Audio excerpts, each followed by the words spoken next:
Hey, welcome to SJGames Live. Today, I am Jimmy. Today with me, I've got Ben. And up there, I've got Will. You know, Will is our Munchkin line editor. Ben is one of our production artists and does a lot of our hobby streams and stuff. It's probably where you guys know him from. Yep. But today, we are going to be going over the new Munchkin Warhammer Age of Sigmar Dire Domains, the 4th expansion for the Munchkin Warhammer Age of Sigmar set.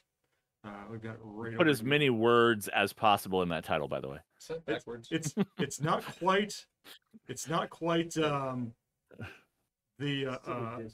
Batman set, but it's close. Yeah.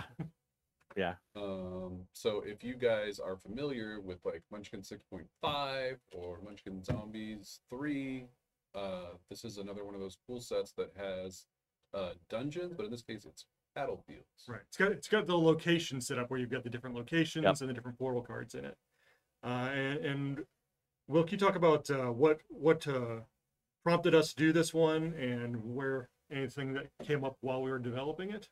Or So when I came back to the company in 2021, we started talking about Warhammer expansions for both the 40K side and the Age of Sigmar side. And there are multiple normal card expansions that just add new character options and new monsters and new treasures, you know, all that kind of stuff. And I asked if anybody had ever thought about making a dungeon set, and they were like, I guess not. So it was the very first Munchkin project I worked on at the company. And it was the first Warhammer project I worked on officially ever, which was exciting because I've been playing Warhammer games off and on since 1991 or something, but I never got to actually make anything that was even an official tie-in, but now I have. Sweet.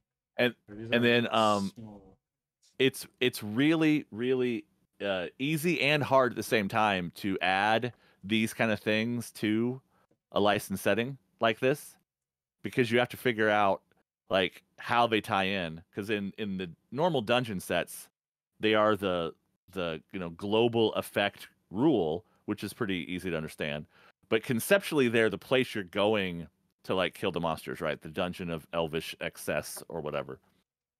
And in 40K they're planets because all the battles happen on different planets. But for Age of Sigmar, it's weirder, right? Age of Sigmar is like this mythic fantasy setting where anything and everything can happen and does happen, but it doesn't happen in as distinct of places as a dungeon or a planet.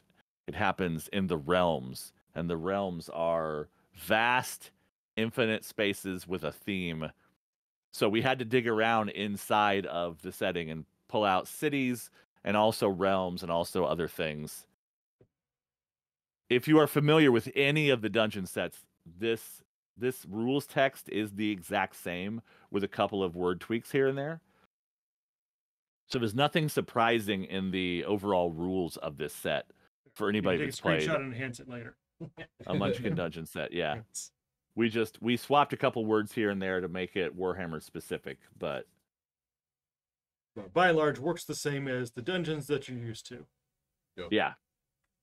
All right, we're going to go ahead and go through the set here. So it's going to have the dungeon cards, and then mostly, I assume, portal cards or things related to the dungeon. Yeah, it's only portals. Let's start with the portal cards. And for anybody who's watching this video from now until the end of time who's unfamiliar with the concept of Munchkin Dungeons, the portals go into the door deck, and the portals are the way that new dungeon cards come into play. So you usually start with one dungeon in play, and then as you play, portal cards will come up that will add new dungeons or swap out dungeons. You could have a near infinite number of dungeons currently active and in play at the same time, so lots of overlapping rules. But then a portal card might come back up that sweeps all those dungeons back into the discard pile, and only one pops back up. So they don't necessarily replace each other, but only what the portal card says too, right? Yeah, there are 8 different portal cards. There's 2 of each in there, and each of the portal cards does something slightly different, and some of them will add new dungeons on top of the existing dungeon card, and some of them will clear and replace. And a couple of them do both things depending on the state of the game at the moment. All right, let's see. Well, the first one I've got here, which is appropriate since I used to play Skaven, back in the day, is a search for gnaw holes. Discard all dungeon cards in play, then draw as many dungeon cards as there are Skaven players. Choose one to put into play. So If there are no Skaven players, draw one new dungeon card instead. Everyone goes up a level. Are you up on Yeah, the so Age of Sigmar lore enough to know what a novel is? 'Cause I they am don't so think they were in. this No, like the late Yeah. 90s is This- the last time I played any Warhammer. Yeah. this is my favorite card. I'm glad we started with it. It's also probably first in the deck. So Age of Sigmar takes the concepts of Warhammer fantasy, right, that's existed for 40 years or whatever, and makes them a little wackier. And one of the things they introduced in second or third edition Age of Sigmar was faction-specific terrain. So the Skaven, since the realms are metaphysical planes of existence, the Skaven don't live on a realm, they live between the realms, and they can dig holes through reality to the different places. So null holes are these mystical, magical, like warp points that Skaven chew through the reality. And one time in one of the stories, they chewed into an ocean and flooded out part of their big weird That's very meta Skaven. city. But the half the joke on this is that the characters on the card are digging through a Warhammer terrain box trying to find the actual pieces of terrain. Oh. So it's got a meta joke in it that that in the game you're looking for gnaw holes because they teleport you between realms, but also when you play a game of Warhammer, right, you need to get all your terrain out before the game and place it out there. Find So all the gnaw holes and everything. yeah. And if the text on this is confusing to you because you're a normal Munchkin player and you haven't delved into Warhammer yet, an army in this game is like a race or a class or an accent or one of those things. So when you play the game, you play as scale.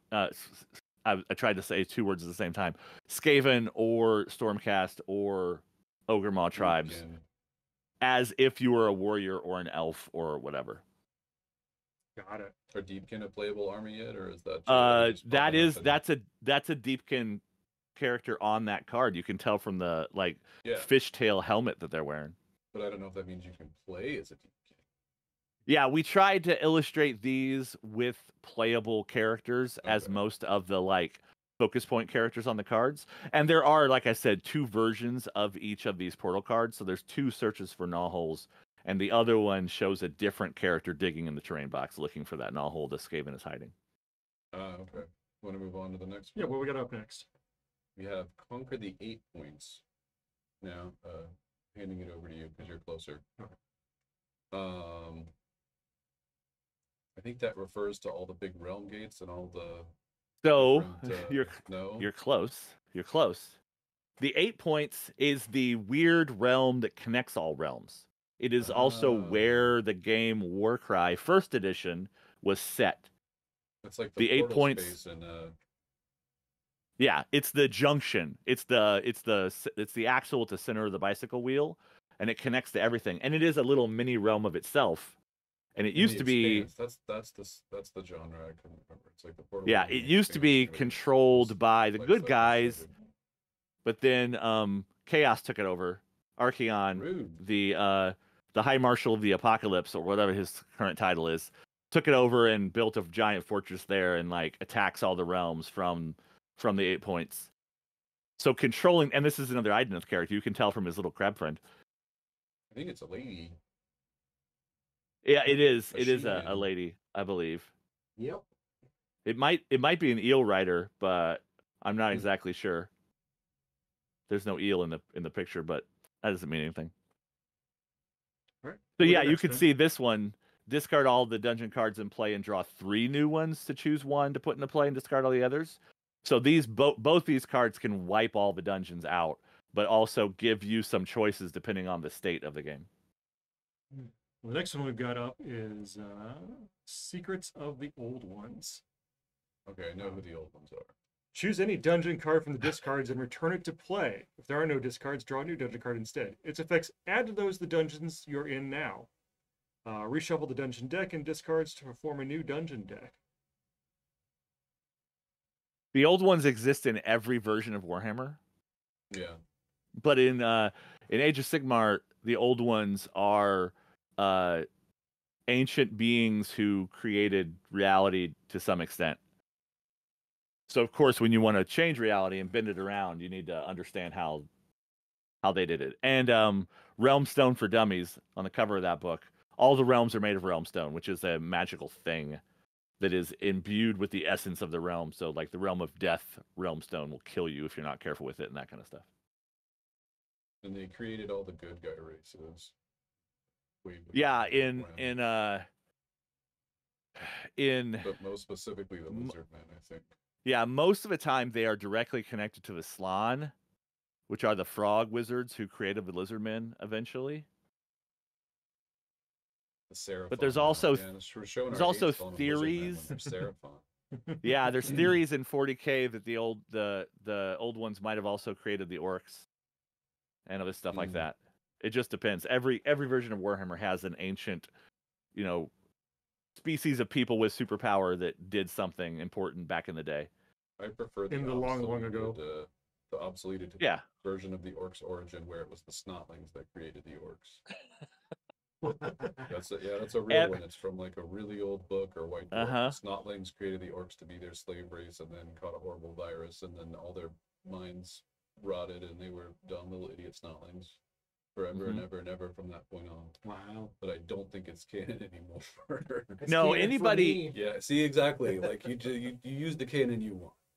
And anybody who thinks there's one version of any particular Warhammer story is mistaken, because Warhammer is all about unreliable narrators. So sometimes there are 6 different origin stories for a thing, and they're all kind of true. Just depends on what time what the studio was trying to decide when they were pushing something marketing wise, or what weird side story appears in a novel that someone thought was fun. All right. Well, let's keep going. All right. What's our next card? It's the Baleful Realm Gate. No snotlings? I don't think there are. At the moment. There might be snotlings in Age of Sigmar. There probably are, but I don't think there are any represented on models. Oh yeah. No, there's a couple on I know because I painted. There's a couple on the everybody the Right Games Workshop. Tell them you need snotlings. But I don't think you can do anything with them in the rules. They're just like there's scenery on a couple models here and there. Yeah. Oh, there's set. Yeah. And so we've got the Baleful Realm Gate. Discard the dungeon card of your choice and draw a new one to replace it. If you have no army now, this card has no further effect. Otherwise, go back through the discard pile, starting with the top discard. The first army card you come to replaces your current army. If you go through discards without finding an army card, you just lose your own army. So it's like I said, portal and a change class, effectively.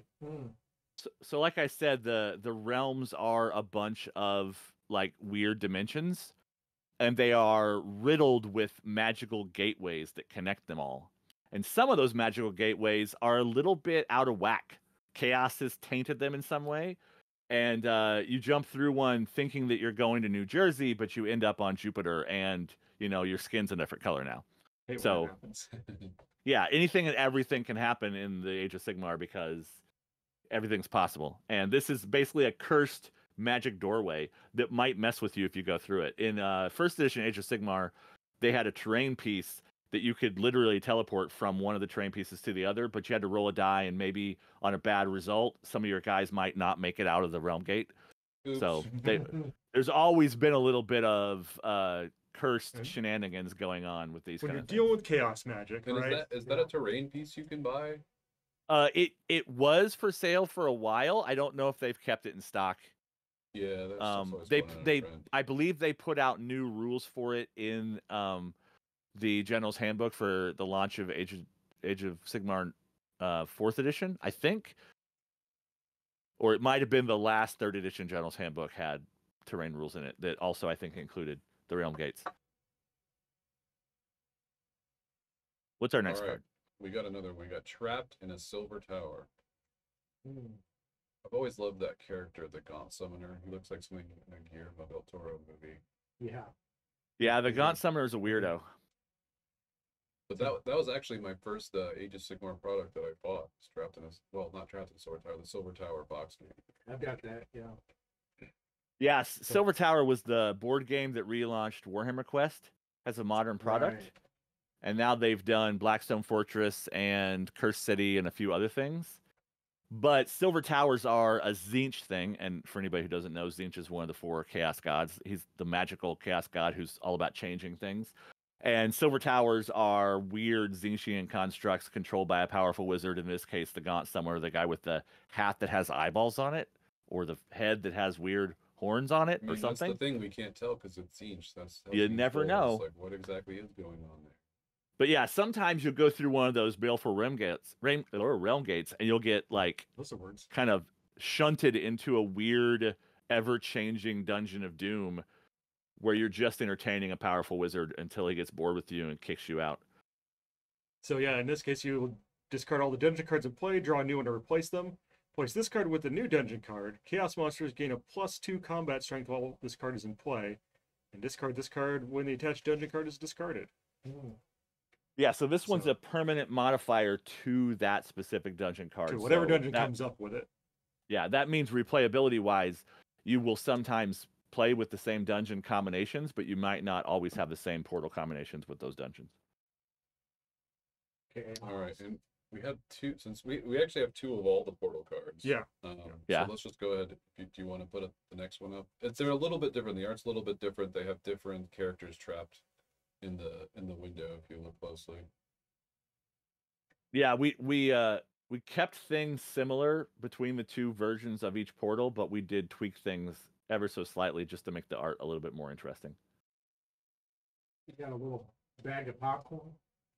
Yeah, Yeah, he likes he likes watching the torture that the people are experiencing by being lost in a place. All right, we've got Start a Dawnbringer Crusade. Draw a new dungeon card and put it into play. Its effects add to those of the dungeons you are in now. Then, starting with the player who played this portal, each player draws a face-down door and a face-down treasure. So this card comes from the storyline that launched with 3rd edition Age of Sigmar.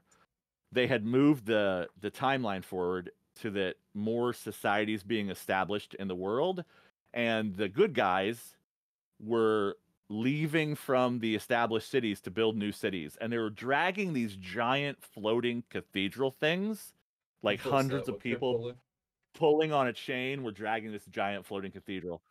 You can find it art of this in the 3rd edition core book and some other books here and there. But yeah, I thought it would be fun to draw someone yanking on a chain that we could never illustrate the entire giant, construct thing that they're pulling. But if you understand, if you've seen this piece of art, you get the reference. I thought when the goblin one popped out first, I thought it was a fanatic. Or a loon smasher, as they call them now. Nope. That's one of the kinds of fanatics they have, but I believe both are still called fanatics. Okay. What's next? Malice Portal. Another one that looks like it should be terrain if it's not already. Or in Age of Sigmar terrain is one of those things I'm always saying I'm going to get, then I just buy more little ones instead. If Azerheim is not in play, find it and put it into play. Then reshuffle all dungeons not in play.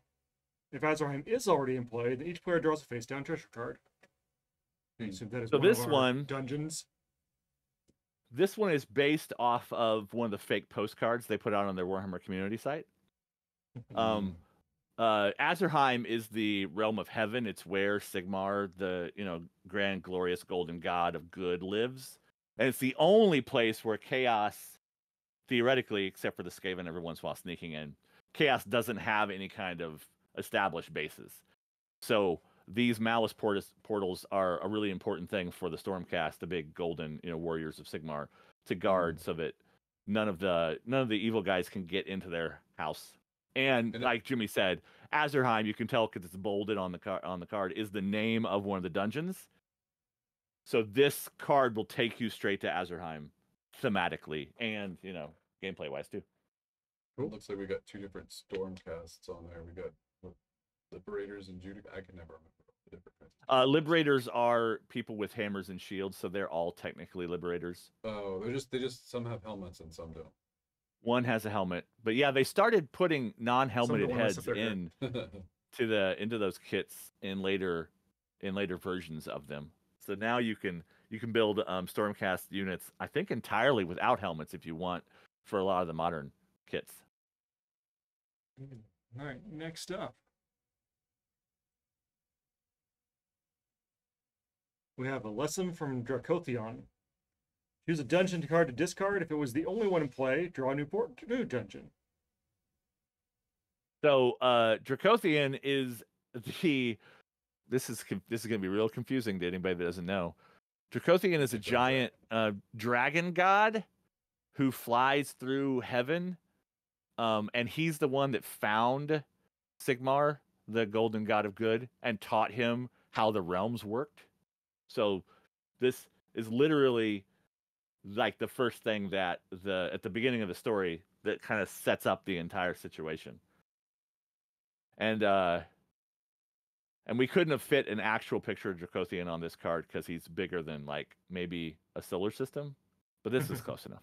This is like an avatar of Dracotheon, right? He's a Yeah, guy. something like that. Can't he? Also, I just love have, that card on the right. The card on the right with all the different words that include the word Sigmar in them, because they love adding the word Sigmar to another sound and creating a new word out of it. Like Sigmarite is the metal that all the Stormcast armor is made out of, and so it's yeah. All those are actual words from Warhammer things. And so these are just alternate art versions of ones we've already seen. Yep. We're still trying to find those knotholes, man. Can't find the Still knotholes because the looking. Skaven are hiding them. Sneaky Skavens. Always hiding their knotholes. Now, on that note, we're going to move to the dungeons. Is that all the portals? That's all the portals. Yeah. So there's Clear 16 these, portal cards, 2 copies of each one. There are not copies of the dungeons unless the printer made a mistake and put more than one copy. We'll find out in just a set. So, second here. yeah, if you get a set that has copies of the dungeons in it, then you have gotten a misprint. And so contact us and we will try to fix that for you. All right. So we're going to start off with Hammerhall. Does Ben know what Hammerhall is? Yeah, Hammerhall is it's one of the many human cities. So they're all big fortresses because the realms in Age of Sigmar are basically really dangerous. So you gotta if you're not a monster or an orc, you kind of want to put yourself behind a wall. And then like a lot of the cities, it has a big realm gate in it, and that one leads to the living city, right? No, the living city is a different city. Hammerhall has 2 halves. The half that's in the realm of fire and the half that's in the realm of life. Okay. Yeah, that's right. And So, it has yeah, a that giant portal's leading to gate. the other half of Hammerhall. Yeah. So the realm of fire half of the city gets all their water from the realm of life half, and then vice versa, like goods and services exchange back and forth through the giant portal. Well, and this portal isn't even in scale. Like in the art, that portal is even bigger compared to a human. Yeah. But yeah, I definitely know what Hammerhall is, just because I've been planning on doing the cities of Sigmar. So Yeah. Hammerhall's also been one of their kind of key points of interest. The second Warhammer quest happened in Hammerhall, the board game, and it's one of their main, like, it's not the capital, right? But it's one of their kind of big major cities. It's always kind of it's talked definitely about. it's definitely one of the biggest ones, and it comes up all the time. And thematically, this one let us play around with options, since there's a fire side and a life side of the city. Then when you're in the city, you get to draw an extra door card when you kick open the door and choose one. That's a good power. Unless Jimmie was going to read that text. But You covered it. okay. Yeah. All right, let's move on to something a little more evil. All right, well, what's this one? You don't want to try to pronounce it. I'm Jimmie should have to gonna- try to pronounce it. So we'll play this game. Nagashazar. Very close. I believe that's Nagashazar? Nagashazar? I think you both might be right. I've never seen a pronunciation guide for this. Yeah. I should just let Jimmie have that one. He's as close as I am on turn. All right, all undead monsters get a +5 all in this dungeon. When this card is discarded, if there are any Skaven players, each player must discard 3 cards or lose a level. Not just this Skaven one- players, each player, right? Yes. If there are any Skaven players, each player has to do a bad thing, because this one's one of my favorite, like, lore cards. So when they were transitioning from first edition Age of Sigmar to second edition Age of Sigmar, they wanted to shake up the game a little bit and add some stuff. So they had this long, drawn out story of Nagash doing something. He was doing some shenanigans, and it turned out he was making a giant upside down floating pyramid over his capital city. But And when he turned that pyramid on, it would like make him an even stronger god, and he would like conquer the realms. But the Skaven, this is one that's, I mean, Jimmie's probably read a story from the 90s where the Skaven did this kind of thing. Self-interest. The Skaven are always just messing with stuff. They're always like, you know, digging a gnawhole into a place and just like poking around. And so the Skaven got into his giant upside down magical pyramid, and they flipped the wrong switch and they blew it up. And that's why there are manifestations of magic in Age of Sigmar. Look, I'm sure they were just trying to steal it and drive it off. They were probably just trying to steal it for their own good, but they can never do they can never do things the way they want. They can only do things in a crazy way that usually ends up with an explosion. So if you've seen like the miniature of the purple sun or the gnashing jaws or whatever, all those like spell effect, that was all created by this wave of magical energy that was released lore-wise at the end of first edition Age of Sigmar into second edition, and this is where Those that comes guys have from. always had beef too. Yeah, the Skaven, Nagash in the old world, you know, before Age of Sigmar, tried to do these kind of things, and Skaven usually messed them up.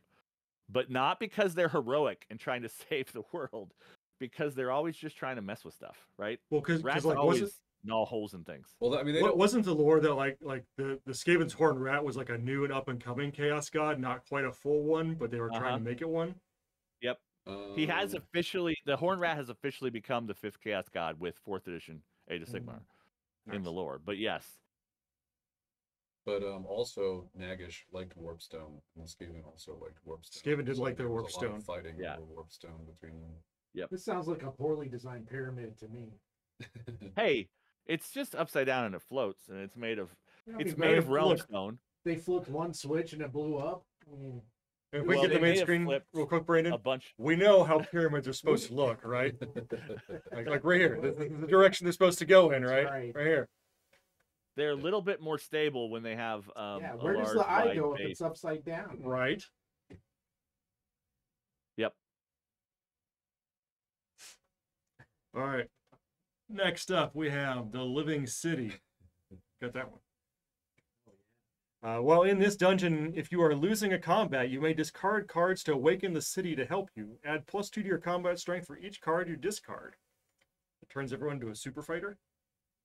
So yeah, this is the city that Ben was talking about earlier. The Living City in the Realm of Life is one of the other major cities they talk about sometimes in the lore, and it's kind of like Lord of the Rings style. You know, it has living trees around it that can be awakened magically to defend it.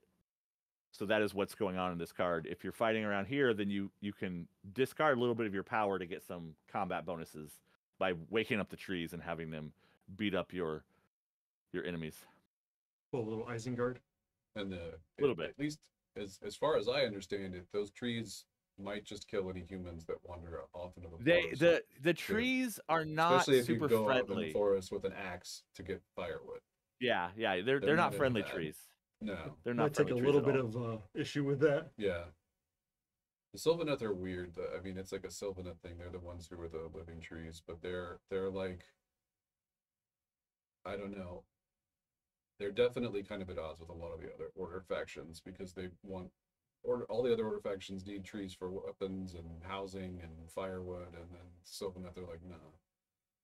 Well, that's but one of the things about fortunately- the setting, right? Is that Yeah. order doesn't mean good guys, Right. right? It means Order means kind of rules. status quo, sort of. Yeah. Yeah. It means you believe in rules, whereas chaos doesn't believe in rules. Right. Yeah. I mean, Order does destruction definitely just not wants mean to good break guys. things. Yep. Yeah. Basically, it's like if your order, if you build cities, your destruction if you tear them down, your chaos if you Yeah. build cities in devotion to a dark god, and then your death. When you're death, you know, because you're dead. Except except the pretty flesh eater obvious. boards, which are weird Yeah. because a lot of them are alive. Sort of. They're sort of alive. We might get to that. There might be Hey. some flesh eater courts in here. This one was called out earlier, but here we have Azerheim. When this dungeon enters play, every player draws a face-down treasure. Chaos monsters cannot automatically join other chaos monsters while in this dungeon, but they can still be played using a wandering monster. So I assume in Age of Sigmar, for those that don't know, chaos monsters work like undead do in other sets where they can just join Yes. combat. Yeah, there are quite a few chaos monsters, and they can be added to combat just like undead or sharks or anything else like that from any of those systems. And since this is a golden, glorious realm, everybody gets a treasure when it shows up because that's where all the coolest weapons are forged and all that kind of stuff. So there's just a bonus. So when you find the Malice portal, that also means everybody at the table gets a treasure card. Because you found Azerheim. Or one way into Azerheim. Yep. Yep. But this one's a pretty straightforward card. It's not as convoluted as a couple of the other dungeons. This one looks like it might be. The Greywater Fastness. Beware the Ghoulmere. Every combat in this dungeon is joined by an angry Sylvaneth. It's considered a separate monster with a level determined by rolling 2d6, but it has only one treasure. Bad stuff, you should have avoided the Ghoulmere. You're dead. Yeah, this one's the opposite. Yeah. This is the opposite of the Living City. So the Living City is sort of symbiotic in nature. Greywater Fastness is a city of industry, and they fight against the forest outside the city.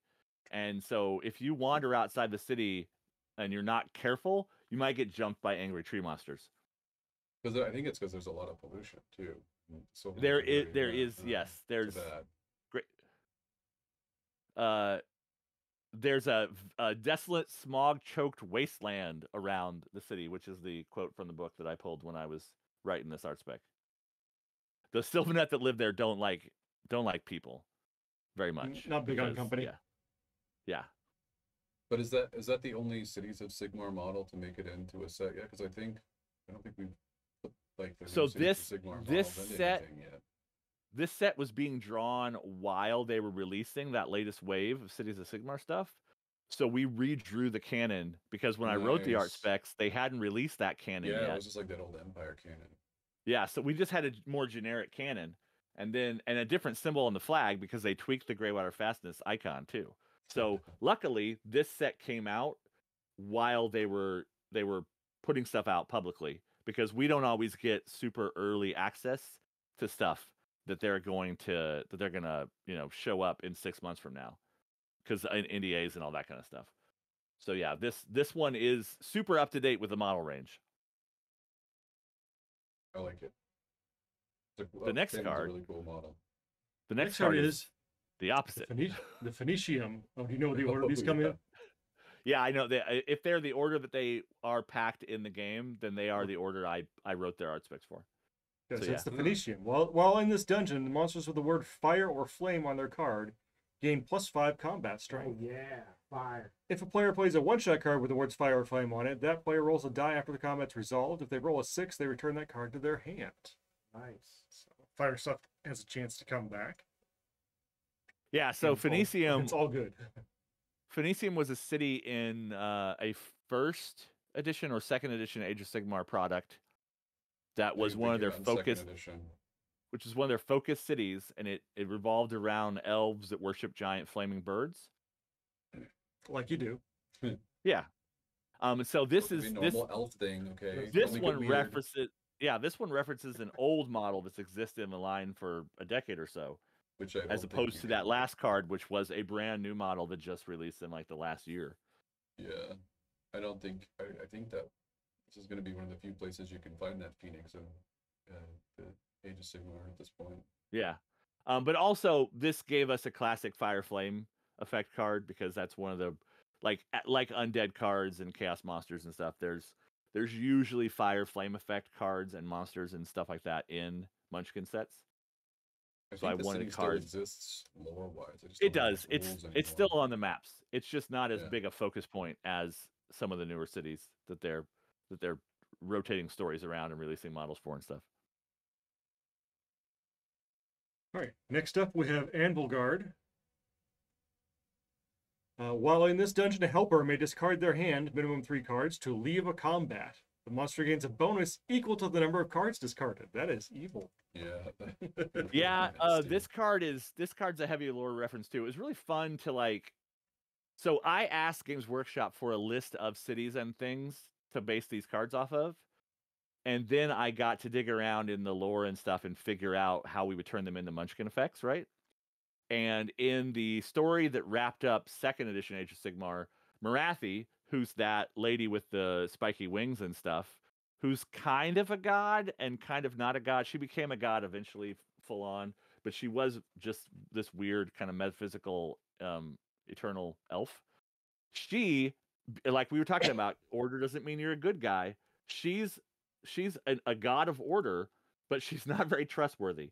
So she moved into Anvilgard to save it in giant quotation marks from Slanesh, and then once they had done some stuff, she kind of took over the city.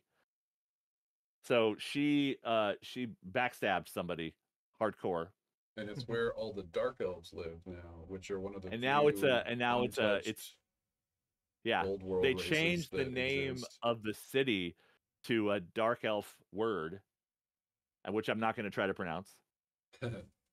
But also, that Stormcast Eternal on there is from the Stormcast Eternal faction that used to guard that city.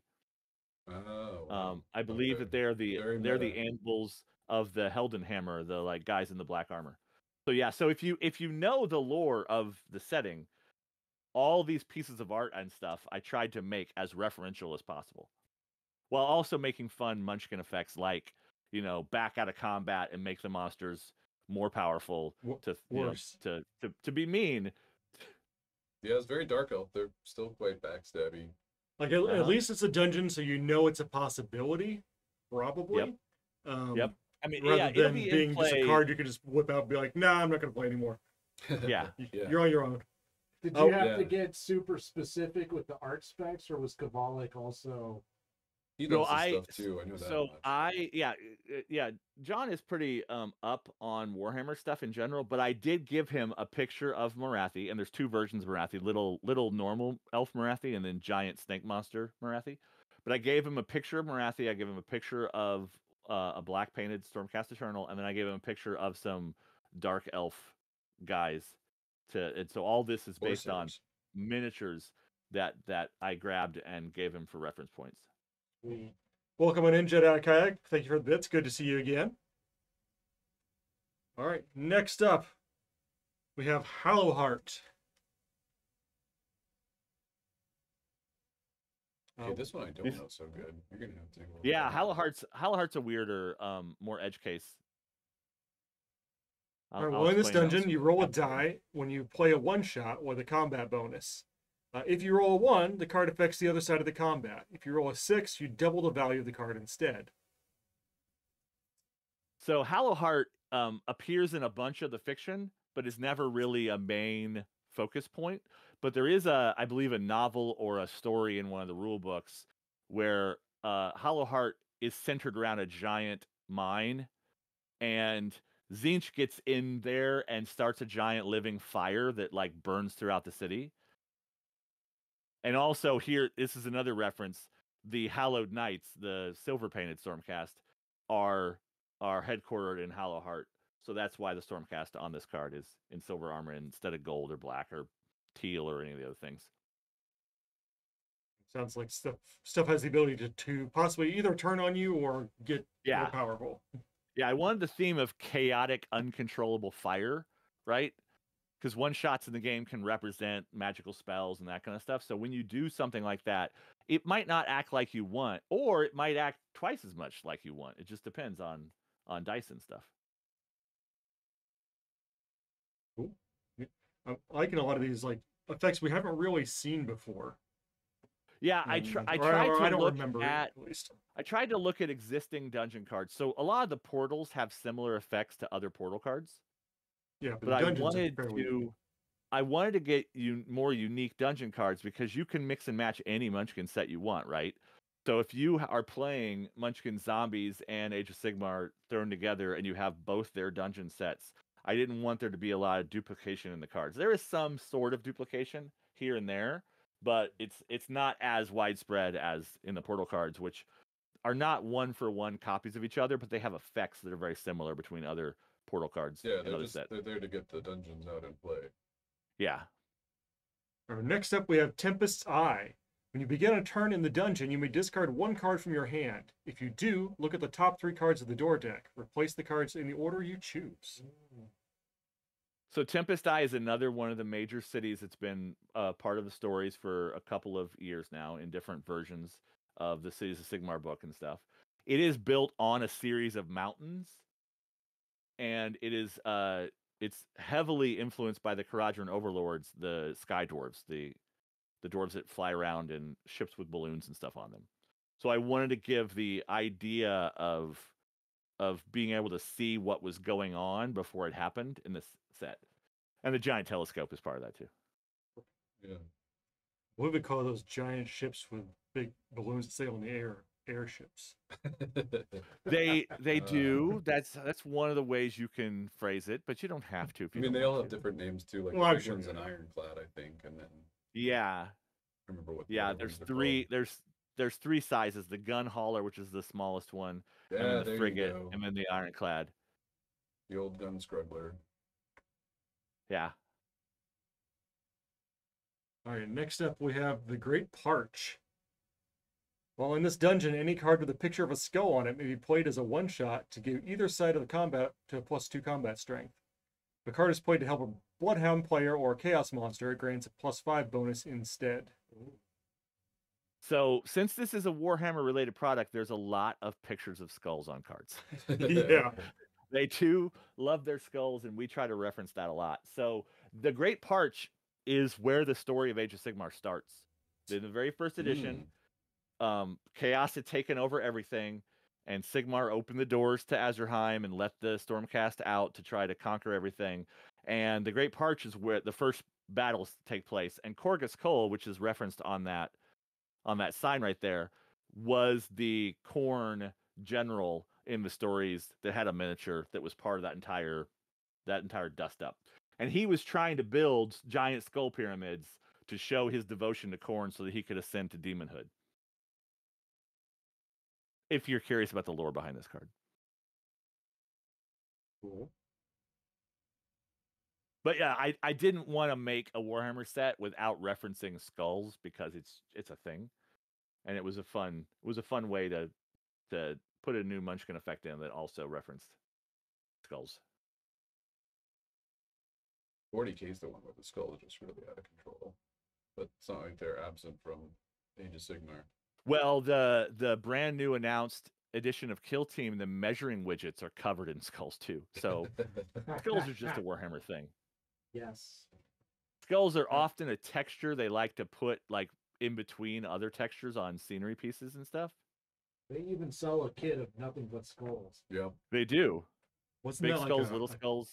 Captain Crunch set one time? Nothing but skulls. Oops, all skulls. Oops. All skulls. It should be a Captain Crunch set. Higher version of all skulls.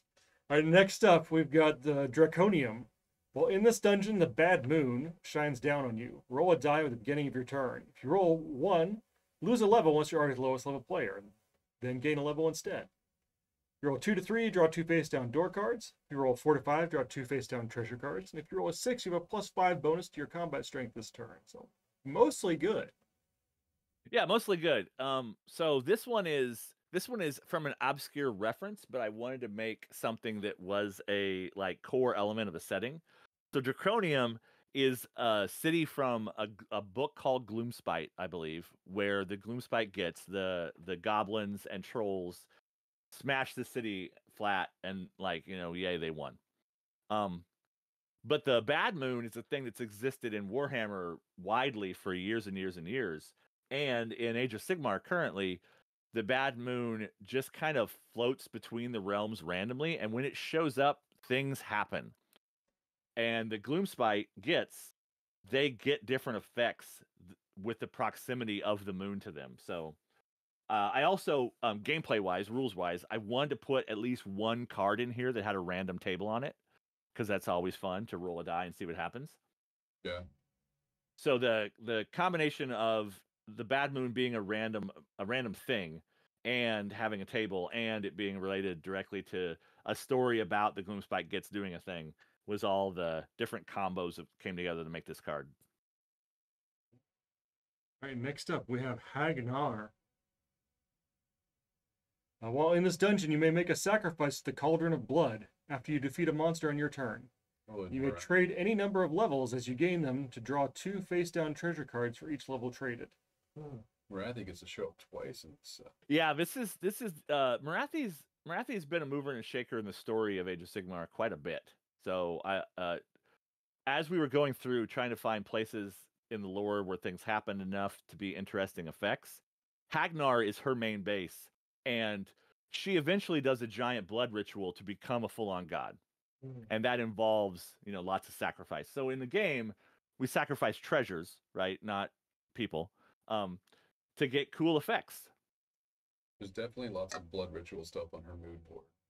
Yeah, she's part of the Daughters of Cain faction who worship a blood god, and then she's kind of stolen all that god's power to become a god herself. It just depends on who you ask, like if she did it, in a good way or a bad way or whatever. Wasn't the Cauldron of Blood like something from the Dark Elf faction way back in the day? Yes, still there, the Daughters of Cain are from the Dark Elves from the Old World, and the Cauldron of Blood is a rolling like chariot contraption that's still in that army. I had a roommate that actually was playing Dark Elf, like back when I played. She played Dark Elves and like had the Cauldron of Blood, like painted it all up, and then like blood splattered the whole build. Yep. It's always fun to throw blood around. Skulls and blood and skulls. It's almost like Warhammer is entirely focused on worshiping corn, but whatever. That's neither here nor there. I mean, if you're in a Warhammer setting, corn's who you want to be, right? Just because there's blood and skulls everywhere. I mean, maybe. Next up, we have Barak Urbaz. Well, in this dungeon, items you sell are worth an extra 100 gold pieces. One-shot cards are worth double their normal value. You may also sell portal cards for 500 gold pieces apiece. Now, how much did I mangle that name? I think you got it pretty close. Okay. I think Barak Urbaz or something like that is close. This is one of the sky ports of the Kharadron Overlords. So their cities are giant floating like super carriers because they mine magic that's turned into gas and floats through the sky. And Barak Urbaz is one of their Aether Gold to run their Indrins. It's not the word engine, it's the word Indrin. So this is one of their main like trading hubs that's featured in a lot of references, and I believe it's been a sub faction in at least one of their rule books where you could play as an army from Barak Urbaz, and the symbol on the desk is that faction's symbol from one of the books. And notice our Bad Moon has made an appearance here as well. Yeah, that's probably a Gloomspite Gits hat, but they like to make their helmets look like the Bad Moon. So somebody sold it for extra gold, and there it sits. Somebody went to the pawn shop and needed a little bit of this and a little bit of that, but it worked out, I'm sure. All right. Next up, we have Lyria. Well, in this dungeon, Night Haunt players gain +2 to their combat strength. If you offer enough combat strength to help someone who is losing a combat and they do not accept your offer, draw a face-down door card. So Lyria is a continent in the realm of death. So like Ben said earlier, all the realms are associated with a kind of magic. There's the realm of life, there's the realm of beasts, there's the realm of fire, there's the realm of metal, and there's a whole realm of death. And Lyria is a major continent on that realm where lots of things have happened over the history of the lore of the game. And the Night Haunt, especially, and the lore reason for this card existing is there's a lot of backstabbing that happens, and there's also deals that get broke off. So if I offer you enough help to win and you say no, I get a reward because I was trying to be a good guy or whatever in the exchange. All right, next up, we have Alumnia. Well, in this dungeon, if you don't find a monster when you kick down the door, you must look for trouble. If you have no monsters in your hand, search the door discards and fight the first monster you find. You defeat a monster on your turn, draw an additional treasure. That'd be really good if you've got a lot of loot. Really high Yeah. combat score, just get more levels. And This this one, like, card if you're features. getting They near- can't find the If you're monsters. getting near 10, this is the one you want. kind of Yes, up there, right? yes. Yeah. And this card is featuring the Lumineth Realm Lords. Alumnia is part of. They live in the realm of light. Heish is its name, and they're very aggressive warlike subfaction of Lumineth Realm Lords, which are a fairly aggressive warlike faction in general. And so they're always looking to expand their things and conquer new places and that kind of stuff. So we got a bunch of them trying to find something to fight in this card out. I don't know if they're going to find anything in that trash can or that mailbox, but I like the one that's just gone full on, Sherlock Holmes. yeah. Check the sky. There's There's probably magic. a giant. There's magic power up there, right? That you can There's be mined, probably a right? giant weird monster up there somewhere. There are giant weird monsters all over the place. Like I was gonna say, if you Yep. think those dwarves are safe in their floating cities, they're not. They're not, because there are squids up there. Yep. Giant sky squids. All right. Next up, we've got your other table. Yep. Well, The this one's Collegiate not a Arcane. table. This was not the same kind of table, but yeah. No, but well, in this dungeon, each player gains an ability based on their level. Chaos, add d6 to your combat strength in a fight. Or Shadow, plus you to run away. Death, you may discard 2 cards to turn any monster into a combat into an undead. Fire, all your cooked items count as fire flame attacks. Metal, double the value of your armor, headgear, or footgear. Beast, you may add 1 monster to each combat by discarding any card. You have a wandering monster card, you may add 2 monsters to a combat with it. Life, if you fail to run away from a monster that has death in its bad stuff, you may reroll the dice once. Heavens, chaos monsters cannot join other chaos monsters in fights during your turn. Or light, when you loot the room, draw 2 cards, put 1 in your hand, and discard the other. So this card was Sorry? also a lot of fun to make. It references lots of stuff. I assume the these are all first the thing it basic references- main types of magic that are available. These are the realms. So there's a realm of chaos, which is not one of the 8 mortal realms, and then there's the realm of shadow, the realm of death, the realm of fire, all that kind of stuff. So that's the first thing it references is the lore of the setting, but also each of those realms has a symbol, and if you look at the board in the Munchkin Age of Sigmar set, that is the order that they appear on that board on the level zones. So when you're on the level 1 space, that's the chaos space. Because the Yeah, little was- symbol there is the Gotcha. chaos Was that symbol. planned, or is that retconned in from you looking at the board? I built this card based on that. I have no idea how they came up with the order of those symbols, but this card references it. Got it.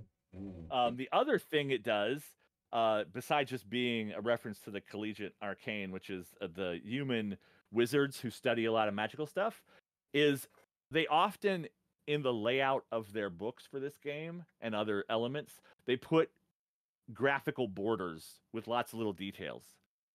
So I wanted to get a card that referenced the way they laid out the books and give John another chance to draw a duck or something. Yeah. Like a heraldic duck there, yeah. Yeah, so I knew this card was going to have a lot of text and not have a lot of space for art.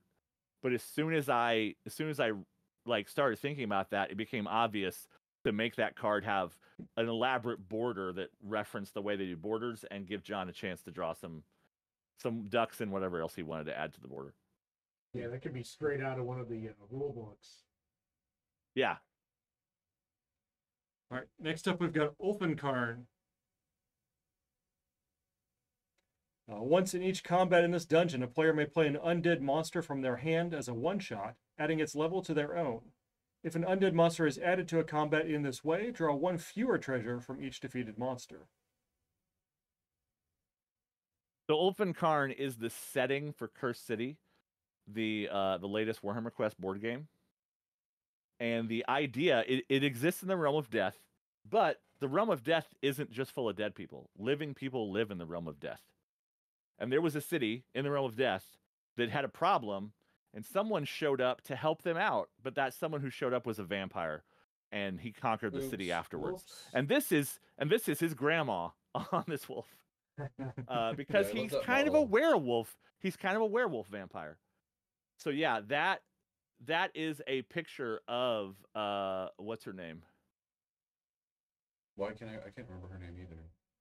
But she's a I cool don't model. have it. She's like some crazy. I don't have it in woman front of me. riding a giant But yeah, wolf. she's I'll like the remember as soon as grandma. the stream's over, like the very second the stream's over. Yeah, she's the grandma matriarch of the Oh, like Jimmy's got the werewolfy internet. kind of vampires, and she's very distinct. So I wanted to include her on this card. Did you still say Granny Wolf or Wolf Grandma? She's Just, got little wolf feet instead of human feet, because she's like kind of all of them are a little bit half she's kinda monster all the time. werewolf-y. Yeah. Yeah, instead of doing full-on werewolves for Age of Sigmar, they did vampires that are kind of bestial. And and many of them have wolf feet and sometimes other animal parts. Well, you do have, like, in traditional vampire lore, you do have that some of them can just change into wolves sometimes. Not like Yeah. werewolves, just like they've got Yeah. a wolf form. Bella Dama Volga, first of the Beards. There you go. Yeah, Belladonna. Okay. I would not. I had to look on my phone. I would not have remembered that. That's It what was- phones are It was for. not on the tip of my tongue as I thought it was. Next up, we have Excelsis. Well, in this dungeon, players cannot have helpers in combat. Draw an additional treasure for each chaos monster you defeat. So this one, you'll notice that Stormcast has a different color armor of again, because the Knights Excelsior are kind of jerks and they don't like working with other people and they don't think they need help ever. So that's what this card is entirely based around, is the fact that the Stormcast that are headquartered in this city have giant egos and don't think they need help. I do like the smite makes right on his hammer. Yeah, we always got to reference, that original Orcs Begone, kind of putting a word on the side of your weapon. I think we've used Smite Makes Right in other places, but I believe we fine. have. It's a good. if It's a there's good room on a phrase. hammer, you can put Smite Makes Right on that. Exactly. That's fine. There's nothing wrong with that. Right. Except we have Bilgeport. Whoop. Whoa. Well, We're losing things. we even Bilgeport's have- sailing away. Be careful. Bilgeport. is that ledge big enough to hold all these?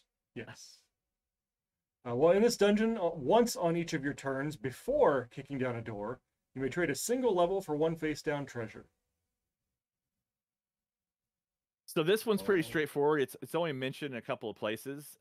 It's a city in the realm of beasts that is built out of the carcass of a giant dead monster, and pirates live there. So their resources, bones and stuff. And they've got bone ships. So they got bone ships and stuff. Now, do the ships come all in one piece or not? I don't know. I think it depends. Oh, One Piece. Yes, I get it. I got it. I Nothing to was do with not Age of gonna. Sigmar. I was not gonna acknowledge. I was not gonna acknowledge the reference. All right. And last dungeon we've got. Iceland, the that? White City. There's that guy we were talking There's that guy. Iceland. I have no idea how to pronounce it. You're probably close. All right. Well, in this dungeon, Munchkins gain a +2 combat strength against monsters found by kicking down the door, and suffer -1 to run away from monsters found by looking for trouble. So this is another city in the realm of beasts, and it's surrounded by magical fire that protects it. So if you're inside the city, you get a bonus, but if you leave the city, you get a penalty because you got to go through the fire. And this also was a card that gave me a chance to draw Archeon. Not me a chance, but gave me a chance to have John draw Archeon. Put him in Because game, Archeon, Archeon conquered this city in one of the stories. And I wanted to try to get Archeon and his big, dumb, weird mount with its multiple weird heads. And it has a But name dumb in a also, but I good don't know. way. Yeah. Like Dumb all in that kinds of goofy kind of way weird, we love. all kinds of weird, goofy options of, it's got a bird head, but it's also got like acne that has skulls, because skulls, why not? It's like a chimera, but the heads are all based off like the different chaos gods, I think. Because like Well, there's, the like, a three- Nurgle head and a Zinchi The head three and a- chaos gods that were not, because Slanesh got imprisoned by the elves in a very convoluted story, which we didn't reference in this set. But yeah, Mm. Archeon's mount doesn't have a Slanesh head because Slanesh is like trapped in a prison and its power is diminished. Because Archeon, if you don't know, Archeon likes all the Chaos Gods equally. He's an equal opportunity kind of Chaos follower. Yeah. As long as they're not currently imprisoned. Well, I mean, he still likes them if they're in prison. He just doesn't have to care about them as much. They don't have as much influence. Yeah. Is Archeon a big level 20 in one of the sets? He must be, right? I believe he is, but I don't have every card in You Munchkin don't know in front of memorized. you? Darn it. Yeah, I don't have him in front of me either. Slacking, Will. All right. Well, that is all the cards in the set. Any parting thoughts on this one, Will, on how it was to design or put together, or any notable stuff that came up during it? No, it was just a lot of fun to poke around inside of a Warhammer setting. I also made the 40K dungeon set, which was the same kind of fun, right? Because there are lots of references. Because it's to- actually to heavily into the planets and setting stuff. because you need all the specific Yeah. locations and lore Yeah. for it, not just this unit or that unit. And then also, I could have just written all these cards to have random effects, but I wanted to give that Easter egg to anybody who had read that book or knew the story of the city or whatever, to have a connection to understand why the rule was doing what the rule was doing, and not just have it be a boring thing that didn't have a connection to the actual story as an Easter egg. Cool. This looks like a good one. It's fun. So that is what we've got here for today. Now we're coming up on a long weekend, and we are all over the place this weekend. If you are in Atlanta, Dragon Con, which I believe is from some pictures I've seen, has started already with huge crowds. Steve Yeah. and Irene are there at Dragon Con. I believe they're doing some panels there, so you can see them. If you are let me pull up my list here. If you are up at Grand Con in Michigan, Devin, the other Munchkin person here, is there showing off some stuff. If you are going to be in San Antonio at San Japan, I will be there. I'm packing after I get off stream here. And I'll be there running some Car Wars and Munchkin and stuff down at San Japan. And I think Amy is out at... Oh, that is a lot. I don't know what... Amy's out at something up in her neck of the woods, but I don't have what it is on this particular list. But yeah, if you are out about, if you're going to a convention this holiday weekend, odds are you might see one of us depending on where you're at. But take care, stay safe, and we will be back here next week do I already know what I'm doing next week or not? Let me pull up the list here. Mystery screen. Next week, this is not sorted by date. Hang on. Did say having stream next. We have a plan for next week, but we're gonna have to see about that. We're potentially gonna show you Munchkin Shadowrun, but we have to see if we can get a copy into the studio in time to do that. So stay tuned. We'll let you know. Because they're all at the cons you just mentioned. They are all out at the cons we just mentioned, so we don't know if they'll be back in time. If not, we will probably do something else, and we might do some Car Wars, bump around, do some Car Wars from the new expansion stuff instead. But anyway, we'll be back. We're going to be out on Monday, so look for updates, Tuesday or so, what's going on. We want to thank you guys for coming in and joining us for another SJGames Live, and we will see you all next week. Thank you, Ben. Thank you, Will, for coming by. I appreciate it. Take care, everybody. Yep. Bye. Everybody, have an awesome weekend.